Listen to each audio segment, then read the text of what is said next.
What's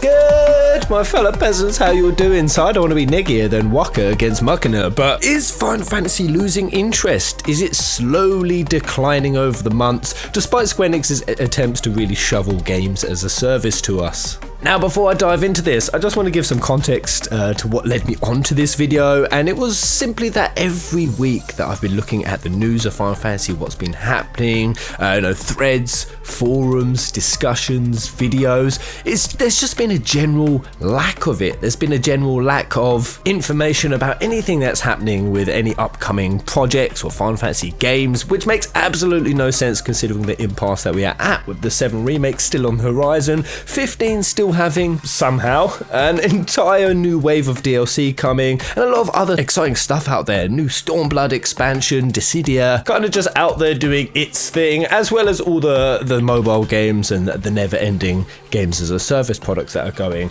Yet week after week there's been nothing in the news. It's just been trash. So I wanted to see, was this just my feeling? Am I just thinking this because I'm on the front line of the franchise, with doing the YouTube and stuff? Well, no, I don't think it is, and I'm going to show you guys a piece of statistics that I've never really seen before, and while I won't say this is the be-all, end-all, I think it does have some validity and some very interesting indicators that Final Fantasy is kind of on the decline, and I'm talking about Google Trends. As the name implies, the trends of certain keywords that are searched into Google, the trends over a period of time, and we can go back as far as 2004, so I decided to search very simply Final Fantasy, and what I saw come up, it makes a lot of sense. So here it is. This is the swanky chart since January 2004 all the way up to present day. Let's transform this into something a bit more viewable. And I've also decided to add all of the mainline games to it. The dates when they came out. Immediately off the bat, you can see that this graph is showing a slow decline, but you'll see these random peaks and troughs at the same time that games were releasing, mainline games. Then the week or two after it sort of hits its peak, or even up to a month, and that makes a lot of sense. That's when playthroughs out, that's when people are searching guides, theories, stories, discussions, even just to watch the cutscenes and the cinematics, etc, yada yada yada. And whizzing through this in order, so going back to 2004, which is as far back as the data for this goes, we'll see that's when Final Fantasy was at its peak. That's when it was at the 100 peak. Now what is 100, you say? It is just a generic assigned value from 0 to 100. So what attributed to that? Well, it's pretty hard with this because I think there's a lot of factors. One of the biggest ones is going to be Final Fantasy XI, releasing in October of 2003. That's to here in the West. We also had 10-2, not too far on the distance horizon either. That was in November of 2003. They also did a lot of ports and bundles that people wanted. Good ones. They did the FF Origins ones for 1 and 2. I also believe 4, 5 and 6 got PAL releases. There was a new Final Fantasy Tactics games, Tactics Advance, and there was just a lot of stuff happening even before that. Just a year before that, 2002 to 2001, we had Final Fantasy X. It was basically the back end of the golden era. The MMO launched as a success compared to its brethren FF14, which released as a pile of shite. But even more than that, there were a lot of games coming up that fans knew about, they were excited for, that there had been good communication on, and that included a lot of small to mid-range games. I did want to stick those all on the chart as well, but honestly when I tried it just looked messy as hell. But when I say small to mid, I'm talking things like Dirge, I'm talking Before Crisis, Final Fantasy Crystal Chronicles, even a couple years after that, we would have Crisis Core, which would absolutely stomp PSP sales. Not much was happening in terms of mobile games. We didn't, other than say the Chocobo series, the roster looked good. But then we shift to our first big spike, or kind of medium spike, which was around September 2005, and this was just before Final Fantasy X and X-2 received an Ultimate Box Edition bundle. Now I know I say HD remaster on this, but it wasn't. It was an Ultimate Box bundle, but not much really happened there. It was just a repackaged. 10 and 10-2 had been so hugely popular, I still say it to this day. Final Fantasy X and 10-2 really didn't cost Square Enix that much to make, especially the sequel, yet the sales, They were good then, and they were certainly good after they did the PS3 HD remaster and then the PS4. Final Fantasy X and X-2, for the longest time, have been Square Enix's most financially profitable FF, of course bar Final Fantasy XIV now. So that reached a peak of 60. Then we'll see that interest kind of declined. Another few years went by, FF12 was quite delayed at this point, and it to the series' all-time low since 2004, around mid-2006. And that's where Final Fantasy XII had to come back from. That's where it had to pick up from, and that's kind of the legacy of FF12. It released, but bar some very hardcore fans and lovers of the series, it went largely under the radar. People weren't too sure about it, it was testing some pretty new concepts at the time, and that's why a lot of people say that, oh, it was so frustrating, FF12 got no love back in the day, but now there's a lot of people who love it. It seemed like it took a long time to get popular, and yet, despite its kind of modest and stalled release, it still managed to pick up to a nice juicy peak in November of 2006 of 65, and it quickly dropped off after that. Now, that's not to say that FF12 wasn't good. The drop-offs that you see at the end of every peak doesn't mean that the game wasn't able to sustain interest. That happens with every single game, but it did dip below its original starting point, and the era that it would then set from 2006 all the way to 2010 was kind of a pretty low, meandering period from the previous era of 10 to 11 onwards, which was an average of 50, to now an average of 27, while things like FF4 After Years, Crystal Defenders, Heroes of Light, Revenant Wings were all coming out. But compared to what it is today, that was still a phenomenal era, and there was still ample amounts of interest floating around the franchise. Which then brings me on to March 2010, round about our Final Fantasy XIII release date, and we get another peak once again, and that reaches up to 56, which really surprised me, considering FF13 had one of the hypest of hype releases. There were trailers, I mean, you couldn't go anywhere without seeing a trailer for that bloody game. Every game had it, and yet it still wasn't able to peak as high. I'm gonna say off the bat, one of the biggest reasons I can see that is because this was one of the longest gaps that we had ever had in the series between waiting for a new mainline game.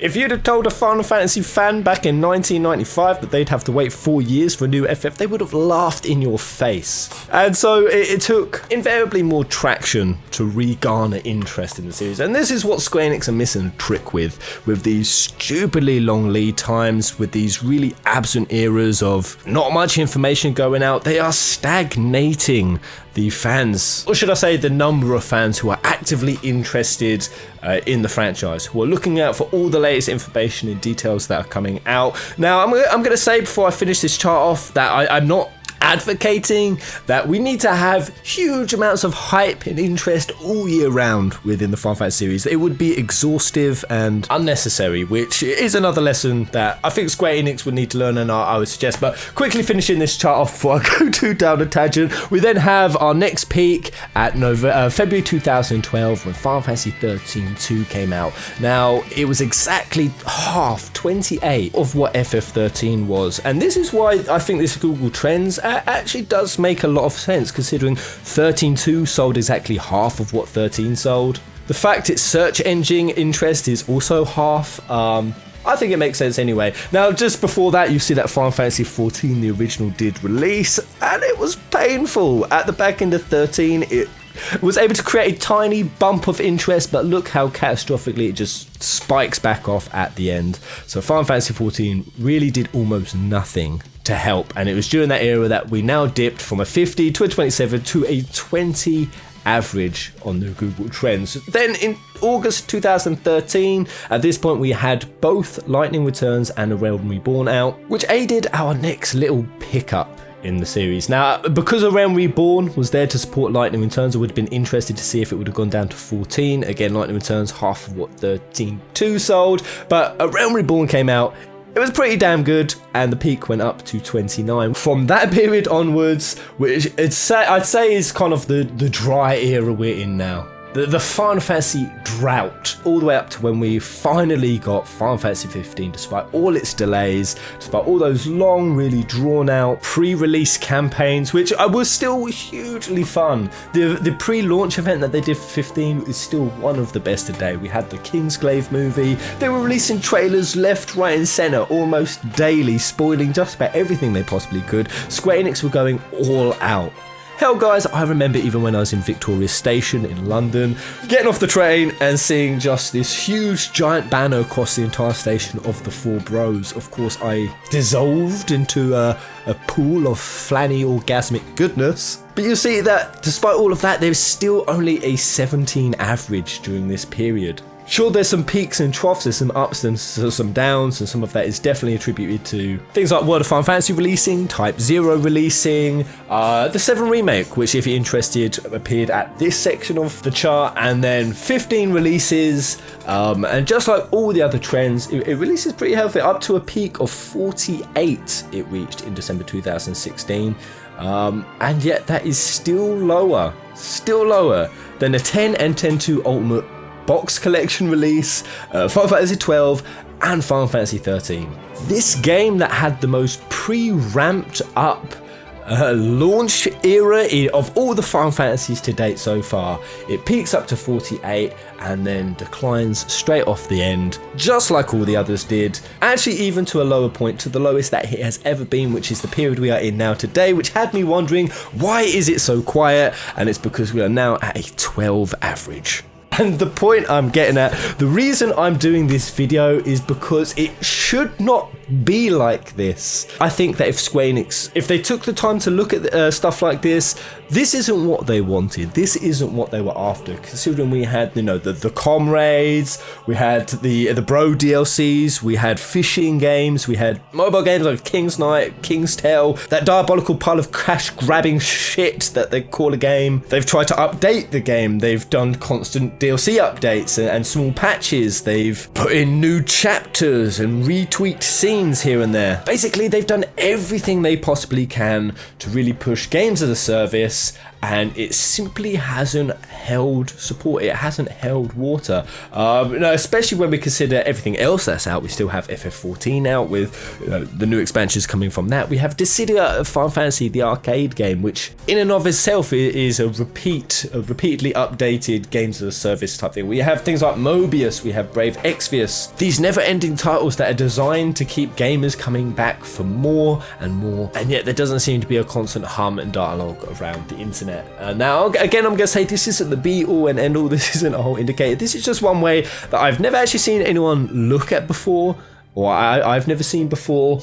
And in no way am I using this as a direct reflection on the quality of the games that are coming out, but what I am making it a comparison to is the way that Square Enix is running their business these days, which I think has to be hugely pulled into question, because while I agree that this could be happening in this slow downward trend because it's a 30-year franchise, and it's coming from a time where it was once competing in such a smaller market. There is so much just vying for everyone's attention, be that Facebook, be that social media, be that TV series, be that every other little mobile derpy game under the sun that has built up this monolithic sized swamp of content competing for everyone's attention that has, just scientifically as a fact, has reduced people's attention spans, people ready to move on to the next thing quicker. Anything too drawn out or anything to somebody's disliking, people can now just move on to something better. Makes it even more interesting why companies are trying this games as a service, why they're just trying to copy and paste EA's fucking business model.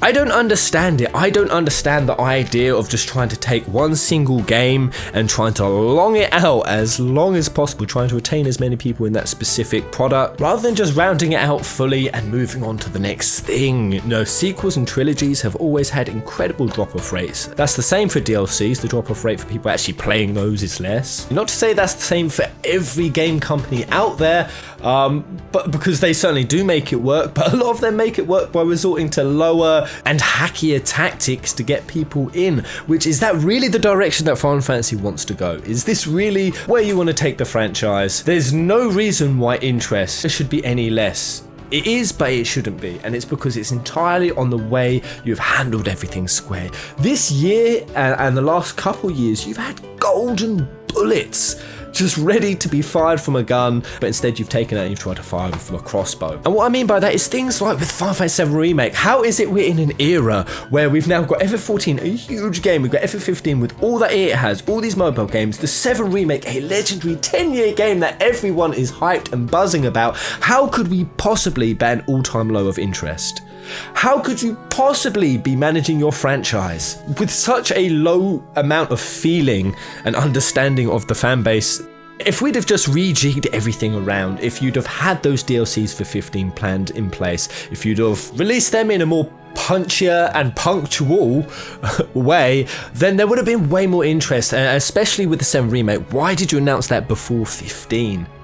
It made no sense whatsoever in hindsight as to where we are now. Yes, Square Enix have admitted, and Nomura have admitted, that they released trailers for the 7 Remake way too early, and they said that because the company's secret of the game was going to get out, but I think that's just some bullshit, to be honest. I remember everyone saying that they just so knocked us under the bus for Cloud back in the day, that they'd upstaged it with the 7 Remake. Nothing was now going to touch 15 because the hype for 7 was too high, and they would have had the point if you'd have actually stuck with 7 Remake proudly, loudly, after you announced it. Because the thing, when you announce a game, to me, that's the hype thrusters engaged mode. That's the, it's time to let everyone know about this, it's time to get fans hype, it's time to get people in the franchise, Googling, searching, and conversing. But instead, they released 7 remakes and they just went hush-hush on it. People didn't talk about it in interviews, Square Enix didn't really say much about it. They kind of bashfully just let it withdraw it into the shadows, and every time it was even spoken about, it was very much almost like cowing down, like they'd done something wrong. This wasn't how a 7 remake, something as huge and legendary as that, should be released. And then there's other little things, like at the same time, if you'd have done that later, it wouldn't have overshadowed World of Final Fantasy, which was a great game. Even just like with the 7 port, you announced the 7 port before the 7 remake, which instead of getting people really hype and happy as it would have done and got people playing that port more, instead you did it before the remake, made people think on stage that it was a remake, made it one of the most disliked port announcement videos of all time, and then a few months later you did the 7 remake. Why don't you just engage your brain and do it the other way around? And that goes for also the events, that goes for all of the other ports that we haven't seen yet, like the 8, where's the 13 PS4 one? Sure, we got the big pile of Final Fantasy Switch games that are coming out, but honestly they could be doing such a better job for that. Then we have the community support, the teams that you have in place in North America and Europe to be pushing your products. They don't know what they're doing. They don't know what they're doing. I've said this a bazillion times. When they run a 30th anniversary event, and again they try to sell us cake, wine, crystal glasses, celebrate 30 years of Final Fantasy, you don't even announce a single goddamn thing that is pertinent to the fucking franchise or its history or anything that we can actually buy that anyone would want to buy. Then we have missed E3 after E3 after E3, where you get these dingbat presenters who honestly have as much personality as early game Shulk. You titled a segment of your Square Enix Presents at E3 30 years of Final Fantasy and sat there playing mobile games for an entire segment. Take off your sweater. Oh my god, these wigs don't... they...